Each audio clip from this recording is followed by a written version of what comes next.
Good morning. I want to welcome everybody, and I appreciate you coming out to this. And I want to introduce our newly elected governor from this part of the state, Governor Mike Beebe, to talk about what he's here today. And we appreciate him coming.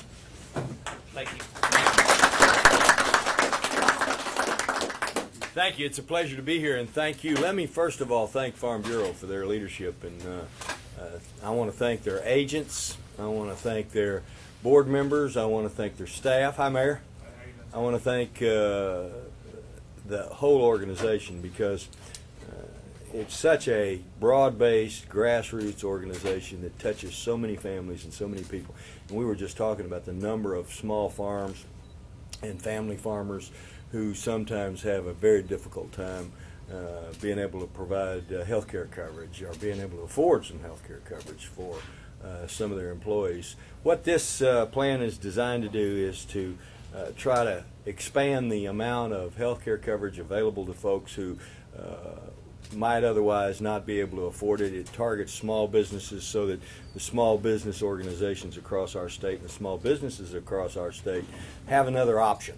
An option to be able to provide health care coverage. Now, the good news is that those employees who qualify, those within 200% of the poverty level, can qualify for significantly subsidized health care coverage through state and federal subsidies, and primarily through Medicaid. John Seelig is here, and he can talk to you about some of that, and certainly Winona's here with the Minority Health Commission, and she can talk about that as well. But the kicker on that is that you've got to be able to provide that same coverage, or you've got to be able to provide coverage for even the non-eligible employees. What we really were trying to do, in addition, obviously, to the obvious beneficial effects to those employees who would otherwise not have health care coverage available, is it helps the rest of society and the rest of the folks who do have regular health care coverage, large employers, individual plans, etc., because it tends to lessen the amount of uncompensated care our health care providers have to deal with, whether it's doctors or hospitals.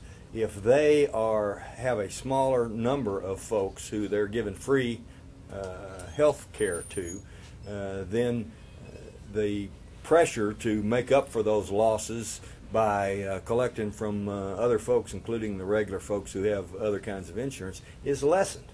And the more people we can get with coverage, and more people we can get that can pay the health care providers, the better effect it's going to have across the system, and it will help and inure to the benefit not merely of the people who are in this program, but to all the rest of the folks in the state who have other kinds of health care plans. Additionally, what we have heard over and over again from small businesses, from the owners and managers of small businesses, is that they inevitably lose a lot of good employees who don't want to leave. But if they're unable to provide health care coverage, then those employees, even though they don't want to leave that employment, sometimes feel like they've got to go to work for a larger company or for a different employer who might have health care coverage benefits just for their families. And so this also will help retain those good employees for those small businesses who otherwise might be losing those valuable employees to bigger companies just for the health care benefits. Having said all that, I can answer some of the specifics, but I want to introduce now the Director of the Department of Human Services, John Seelig, who can answer even more of the questions than I can, and I think he's going to introduce Winona Bryant-Williams, who is our Director of Minority Health Services. So without any further ado, let me introduce John Seelig.